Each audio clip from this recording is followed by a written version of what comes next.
సంబంధించిన సన్న బియ్యాలకు సంబంధించి రావాలంటే 500 రూపాయల బోనస్ సన్న బియ్యానికి ఇవ్వాలని చెప్పేసి ఏ విధంగా కార్యాచరణ తీసుకున్నారో ప్రతి ఒక్కరి ఇంటికి పేదోళ్ళ ఇంట్లో సన్న బియ్యం మీద వస్తున్న పరిస్థితి.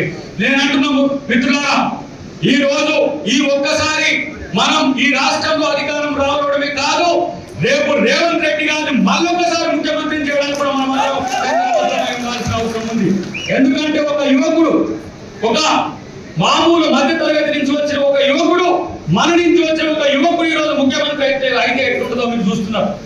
ఎవరిచ్చింది ఈ రోజు సన్న బియ్యం? ఈ చరిత్రలో ఎన్టీఆర్ 2 రూపాయల కిలో బియ్యం ఇచ్చిన చరిత్ర ఉన్నది. కానీ కిరణ్ కుమార్ రెడ్డి గారు 1 రూపాయకే కిలో బియ్యం ఇచ్చిండు. ఆయన 2 రూపాయలకి ఇవ్వబట్టి ఆయన చరిత్ర అయింది.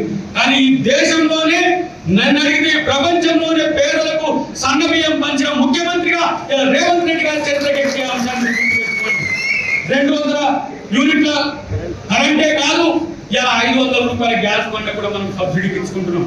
ఎందుకు ఇస్తున్నాం?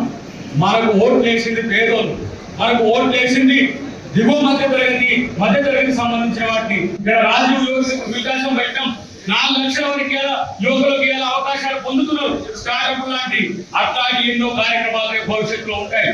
నేను అంటున్నా మిత్రులారా, ఈ రోజు ఓబీసీలకు 42% రిజర్వేషన్ బిల్లు చేయడమే కాదు, రేపు కేంద్రం ఒప్పుకుపోయినా స్థానిక సంస్థలు 42% సీట్లు ఓబీసీలకు ఇవ్వాలని గుర్తుపెట్టుకోండి.